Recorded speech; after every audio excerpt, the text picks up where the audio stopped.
sellers or whoever has got the RFP, they are expected to bid or send the proposal to the buyer organization before or by the submission date, and then based on the source selection criteria, whoever is going to win the contract, they are going to get to know about it, and they are going to they will consider it as a seller. This is the process. In this process, I am going to talk about this bidding proposal and the contracting part in detail going forward, because that's like the execution of this procurement management plan. But this is how the process looks like, and multiple other events and multiple other levels can also be added in this process. But the bare minimum procurement life cycle looks like this. One other thing which is very, very important to talk about is this tender. Who is not aware of tender terminology?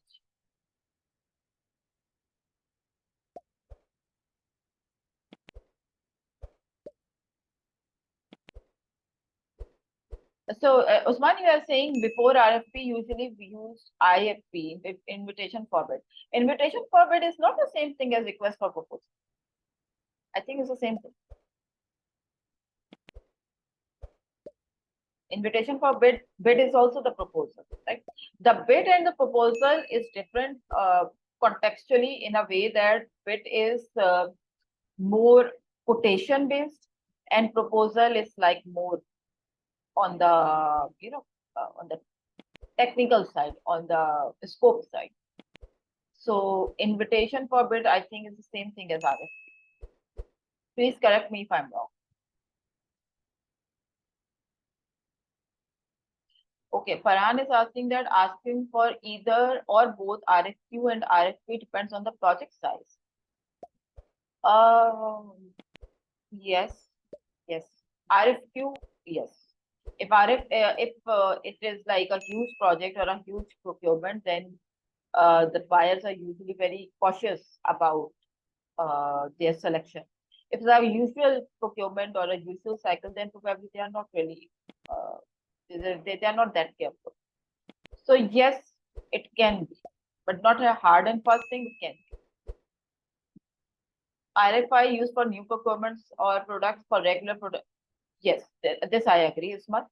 RFI usually you go with when you are in a very new kind of procurement, like something which is very new to the organization or to the to that entity, and they need to like do some research. RFI is kind of a research, and when you are in a very usual kind of procurements, which is like kind of a recurrent procurement or a very usual procurement, in that case, you do not really need to go for RFI followed by RFQ followed by. In that case, you already have your previous data in front of you, based on which you just going to get started with RFP. In some cases, when you have your pre-qualified vendor data, you really do not need to go for the RFP followed by the bids and all. In that case, the proposal or bidding is just a formality, and you already have your that in your mind, that who you are going to go with for this procurement. So yes, that's the point.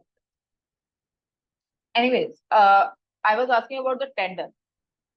Is there anyone in the class who is not aware of the tender terminology? Okay.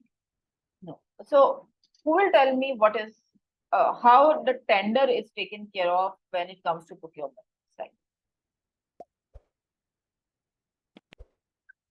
Tender is issued by the procurement department as an invitation to bid, basically asking the vendors or sellers to submit the bids.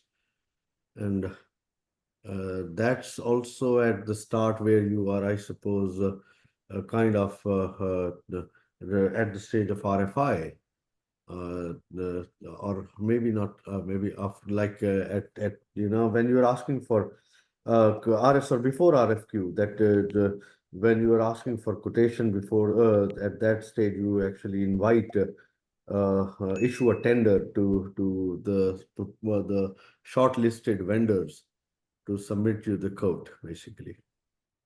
Yes. Actually, tender is a published invitation. for proposals or bids. Right?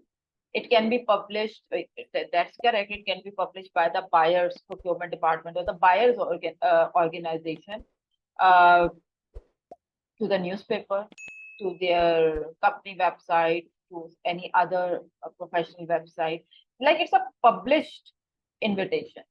So anybody who is interested to bid in that tender after understanding what is needed as per the tender's specification, they can bid. So in that case, it's not like RFI followed by RFQ followed by RFP, right? So tender actually replaces this RFP or IFB in the process.